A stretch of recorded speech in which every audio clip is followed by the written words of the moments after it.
What's going on everyone, welcome back to another video.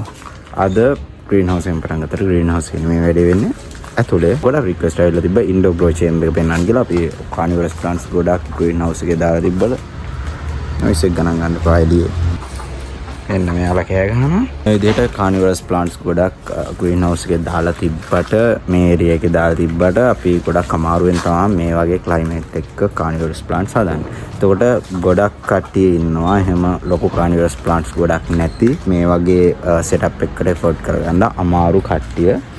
එතකොට මමත් මුලින්ම මගේ පළවෙනි plants ටික ගත්තා මේ වගේ indoor grow chamber එකක් හදලා තමයි මමත් plants එක මරා ගන්න නැතුව බේරගත්තේ.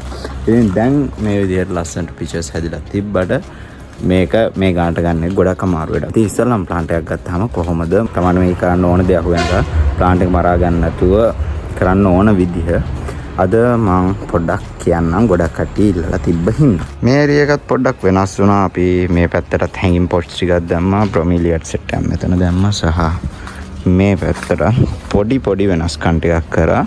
එතනම දැන් හරිම වෙලාව නෙමේ විසිට් එකක් යන්න. මොකද පේන ඇති pictures ගොඩක් වේලිලා ගිහින් තියෙන්නේ මේ දවස්වල තියෙන රස්නේ climate එකේ හින්දා. එතකොට මෙතනත් පේන ඇති හොඳට තිබ්බ Viking pictures ටික ඔක්කොම වේලිලා ගිහින් තියෙන්නේ. ඒත් මම මේක පෙන්නුවෙත් ගොඩක්ම growers-ලා තියෙන ප්‍රශ්නේ පිච් එක මැරනවා කියන්නේ ඒ කට්ටිය හිතන්නේ ගහස අවුත් වෙලා කියලා. නෑ, මේ විදිහට හොඳට තියෙන plants වලත් මේ අලුතෙන් leaves අරවා මේවා එනවා.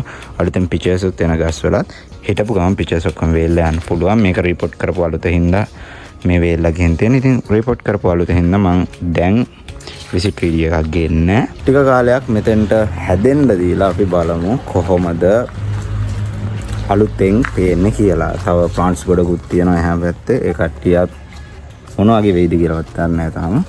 ඉතින් අපි ඇතුළට indoor grow chamber එක බලමු. මෙතන තමයි indoor grow chamber එක තියෙන. ඔතන උඩ මට තව මේ වගේ setup ගොඩක් ගා ගන්න ඕනේ. හින්දා මම මේ stand එක හදාගත්තේ. ඒ තාම වෙලාවක් හම්බුන්නේ නැහැ ගන්න. ඉස්සරහට මේ ටික එනවා.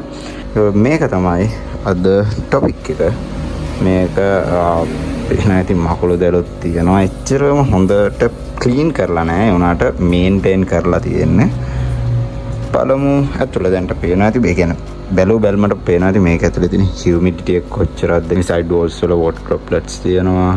plants ටික ගොඩක් ලොකු humidity එකක් ඇතුළේ තමයි මේක හැදෙන්නේ. ඉතින් අර අපිට කතාව තේරෙනකල් මේ වගේ setup එකක් ඇතුලේ හොඳට පැල ටික බලා ගන්න පුළුවන්. අපිට වැඩේ තේරෙන්න කලින් ඕක වෙන්නේ පැල ටික මැරලා යන එක.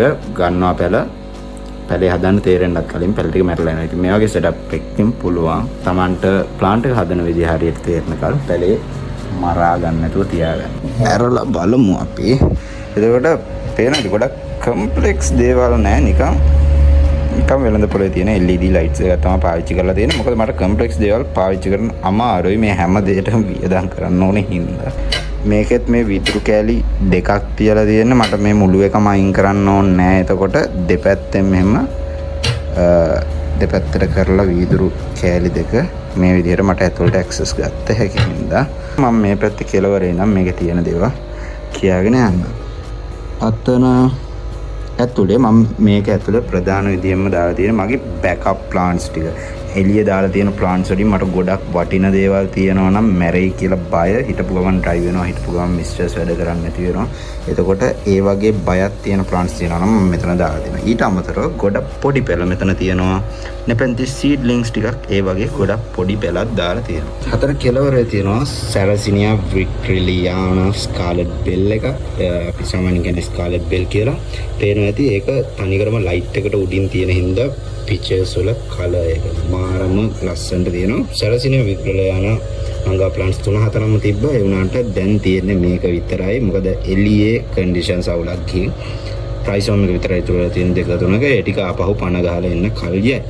එතකොට මෙතන කෙළවරේ තියෙනවා Drosera plant එකක්, Drosera tokensis එක. මෙතන තව plants Drosera tokensis එක විතරයි තියෙන. Drosera අනිත් plants species 5ක් තිබ්බ මංගාව. දැන් එකක්වත් නැහැ. busy ජීවිතෙත් එක්ක පහුගිය ටික ස්ටඩීස් එක busy වෙනවත් එක්කම අර sensitive plants ගොඩක් වෙලාවට මැරලා යනවා. ඒ හින්දා මම ගොඩක් අලුත් plants අන්නේ නැතුව ඉන්නත් තීරණය කරලා තියෙන ටික කාලයකට. මොකද අලුතෙන් නිකන් අපරාධේ පැලා අරගෙන මම මේක ෆ්‍රී ටයිම් එකක් වෙනකල් හරියට බලා ගන්න පුළුවන් කාලයක් වෙනකල්. මෙතන එහා පැත්තේ තියෙනවා සැරසිනියා ෆ්ලවර් හයිබ්‍රිඩ් එකක්. ඒකත් හොඳටම හැදෙනවා. පේනවා ඇති එළියේ තියෙන ප්ලාන්ට්ස් වලට වඩා ගොඩක් හොඳට තියෙනවා මේක. එතකොට මෙතන මේ ලොකු නෙපෙන්තිස් එක නෙපෙන්තිස් බයිකැල්කරාඩ එකක් එළියේ තියෙන ප්ලාන්ට් එක එච්චර ලොකුවට හැදිලා නැහැ. උනාට මේක හොඳටම හැදිලා තියෙනවා. පේනවා ඇති. මේකේ තියෙන ෆෑන්ග්ස් එතන කල දෙක තියෙනවා. බයිකැල්කරාඩ එකක්. මේක ඇතුළේ තිබිලත් එක දවසක් පියනාරි වහන්න බැරි වෙලා පොඩ්ඩක් ඩ්‍රයි වෙලා අපහු රිකවර් වෙන ගමන් තියෙන ප්ලාන්ට් එක දැක්කම පේනවා ඇති හොඳම කන්ඩිෂන් එකෙන් නෙමෙයි ප්ලාන්ට් එක තියෙන්නේ කියලා. ඒක අපහු රිකවර් වෙන ගමන් තියෙන ඒ අලුත් ලීව්ස් හොඳටම ඇවිල්ලා තියෙනවා. අර අවුල්ගේ ලීව්ස් දෙක තුනකට පස්සේ අලුත් ලීව්ස් හොඳටම ඇවිල්ලා තියෙනවා. ඉතින් නෙපෙන්තිස් ග්‍රෝ කරන කට්ටියට කියන්න දෙන්නේ ප්ලාන්ට් එකේ උඩ හරි පිචර්ස් වල හරි කොළවල හරි අවුලක් ගියාට ඒ ගැන හිතන්න එපා. මොකද ලීව්ස් දෙක තුනකට පස්සේ ආපහු ප්ලාන්ට් එක රිකවර් වෙනවා ෂුවර් එකට. ඊට පස්සේ මෙතන මැද මෙන්න මේ ප්ලාන්ට් එක ගන්න අතට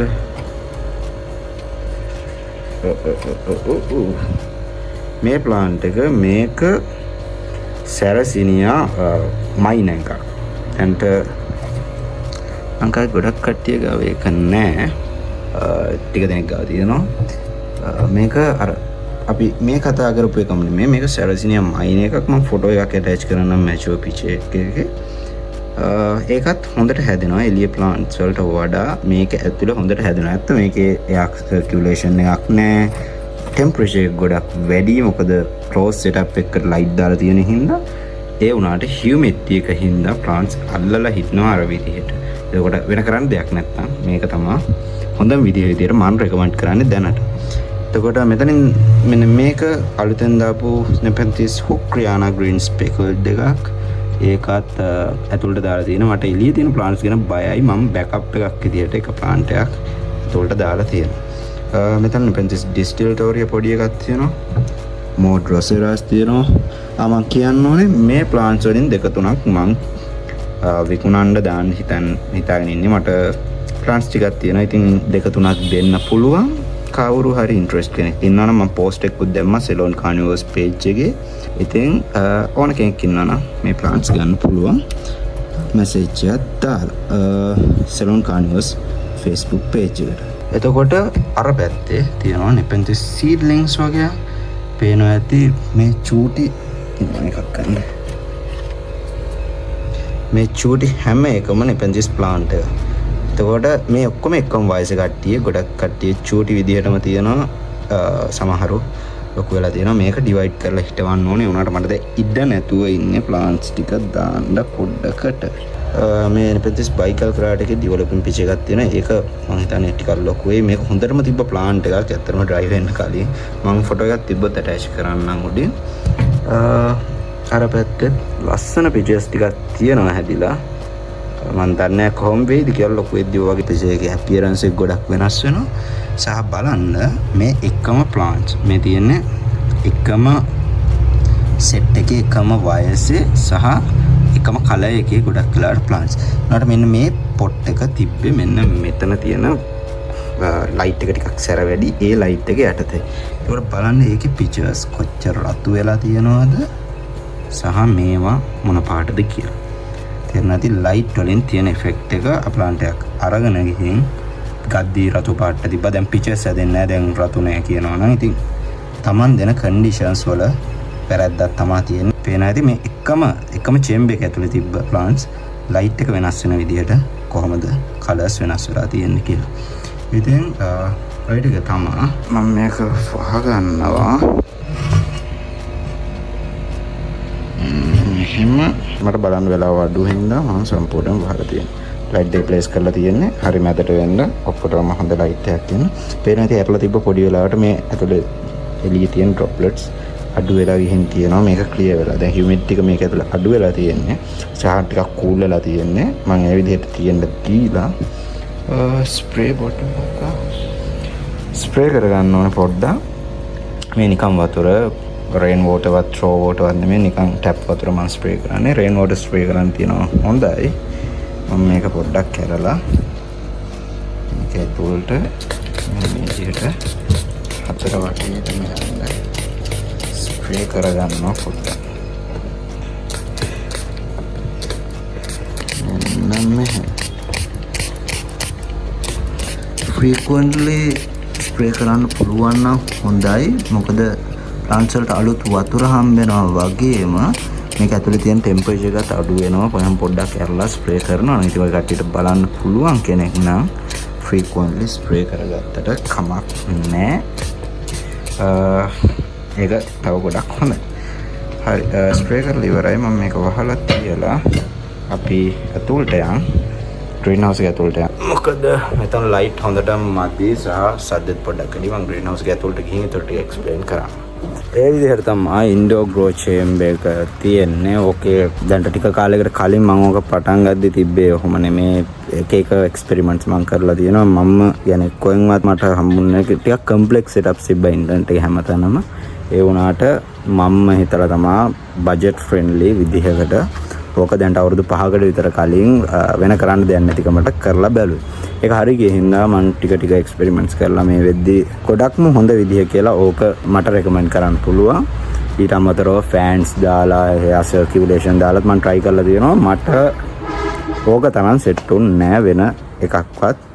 يعني ෂුවර් එකටම ප්ලාන්ට්ස් මැරෙන්නේ නැතුව තියාගන්න. ඒකට ඕකත් වෙනස් වෙන එළිය තියෙන ටෙම්පරේචර් එක අනුව සහ ඉර එළිය වැටෙනවා නම් ඉර එළිය වැටෙන්න දෙන්නේ නැතුව තියෙන්න ඕන ඔය වගේ සෙටප් එක. ඒක මතක තියාගන්න සහ ඒතුළේ ඕනකට රත් වෙනවා නම් ඒකටත් පොඩ්ඩක් මොකක් හරි කරන්න බල්බ් එක මාරු කරලා හරි මොකක් හරි ඒ වගේ කරන්න වෙයි. Taman try කරනවා. ඉතින් ඔය ටික තමයි කියන්න තියෙන්නේ.